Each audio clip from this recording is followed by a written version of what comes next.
All right. The lesson this week is from Mark chapter 10, verses 32 through 45. And I'm just going to kind of walk through the verses and point out some things. Verse 32, they were on the road going up to Jerusalem. This is the last trip up to Jerusalem. This is Jesus going up there for Passover with his disciples, and that would be the Passover with which he would ultimately be the Passover lamb. I could say more about that, but I won't because it's not part of really the lesson. It just popped in my head. But anyways, there's a lot of tension in the air. Verse 32, Mark makes this statement, Jesus was walking on ahead of them. You'll never see this statement made any other time. So I don't think this was normal. The curriculum says this was normal for a teacher to walk ahead of his students. No doubt that's true. Don't know if Jesus did that or not, but if he did, he was walking farther ahead of them. There's something significant about this because not only does Mark mention it, but it's immediately followed by the statement that they were amazed and those who followed were fearful. Those two descriptions, first of all, the first one, the amazement part, is really kind of focused on the disciples, because then it says, and those who followed were fearful. So you kind of have a distinction between those two groups. So the disciples were amazed. Jesus was acting different. They knew something was up. We all know what that's like. We can tell when something's bothering someone, and you ask your wife if something's bothering her. Of course, she's going to say, no, I'm just tired. But there is something bothering her. That's the classic answer, right? But anyways, Jesus then pulls the disciples aside and says, okay, I'm going to tell you what's going on. This is it. I've already told you several times that I'm going to be crucified, and this is what's going to happen on this trip. And Mark accounts that Jesus gives them a lot more details than he had before. Either they weren't recorded or he's never given them, because he talks about him being mocked, spit upon, flogged, and then of course being risen again. So you don't see these details given at any other time.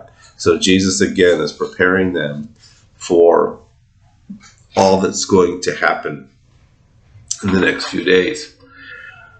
Luke gives us the added, Luke 18:31 gives us the added information that he also made sure they understood this was prophecy. This was something that was planned. This is in God's plan. This isn't an accident. This isn't Jesus being overtaken by his enemies outside of his will or anything like that. So that no doubt meant to encourage them, although Luke also records something Mark doesn't.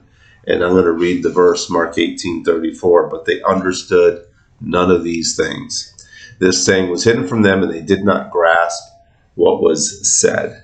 There's a lot you can do with that application. First of all, for you teachers, it's discouraging, isn't it, when you teach or if you're doing any preaching and it doesn't seem like people are getting it. It doesn't seem like people maybe are growing, or like when you're teaching, often I'll ask a question and the answers that people give me aren't even part of the question. That's not what I was asking about.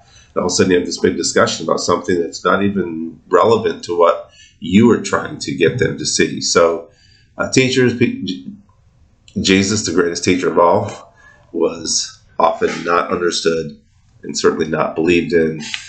So take some encouragement from that in whatever way that you can. But again, the disciples are not getting it. In fact, their lack of getting it is further demonstrated by the next few verses. In verses 35 through 37, James and John approach Jesus and have the gall to ask him if they could sit on his right hand and on his left hand in his glory. Now, they had just seen the transfiguration. They had just seen a little glimpse of his glory, and so they've got that on their mind. Everybody, of course, we've documented this many times, saw the Messiah coming to set up his kingdom right away. So the crucifixion is not in their mindset, despite Jesus trying to prepare them for it.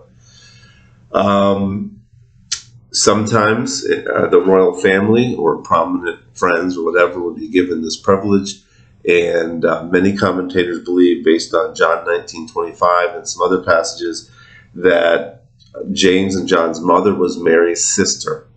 So you can look up that verse, John 19:25. And so they're playing the family card. I don't know if that's true or not, but it's a very interesting observation. Might be worth mentioning in your lesson.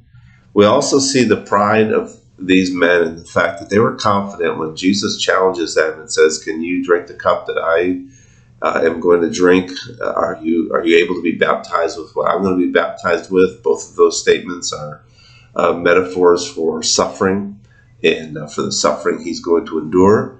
And they are confident that they will be able to do that. Now, the fact that Jesus responds to that by saying, "Well, you are going to do that," doesn't take away the presumption and the pride for them to think that, because they didn't know what the future held, and they forsook him and fled, just like all the other disciples when Jesus was arrested. So, again, we see a great deal of pride. Pride would be a good thing to talk about a little bit in this lesson and make some applications. God hates pride. It's tops on his list of the things that he hates. And also Jesus' question to them about, can you handle the cup? Can you drink of the cup I'm going to drink? Is a good one for us to consider. Is our faith at a place where we are willing to suffer, whatever that suffering is, whatever level it is? Are we willing to make the sacrifices and to endure the suffering that comes from being obedient to Christ? And we certainly live in a world now where the more we're faithful and the more we're just believing in the truth of God's word, we're going to suffer for it, and perhaps suffer very seriously. And so this leads at the end of the passage for Jesus to once again teach about being a servant, that true greatness comes from service. And some questions, some way you can illustrate this. You could, your book suggests this, that you could ask questions about some of your experiences being served, like at a restaurant or maybe at a store. We've all had bad experiences, and what do you think about those? Why do we get frustrated when service isn't done well, or if you're at a restaurant and you ask for something extra, or you just ask for something, maybe they forgot to bring you something, and sometimes a waiter or waitress will act a little bit put out, like that you are inconveniencing them. Why do we get frustrated with that? And the answer, of course, is because that's their job. Well, here's the application. Being a servant is your job as a Christian. It is our ability or our responsibility to be like Christ, who was a servant and constantly encouraged his followers to be like him in that way.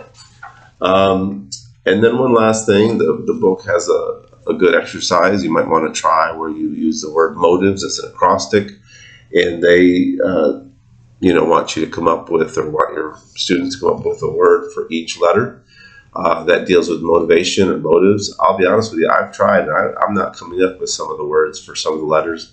Maybe you want to expand that to what these letters could stand for, not either regarding motives or service. But anyways, it might be a good thing to give them a visual with that in mind. So I hope you have a good class, and we'll see you on Sunday.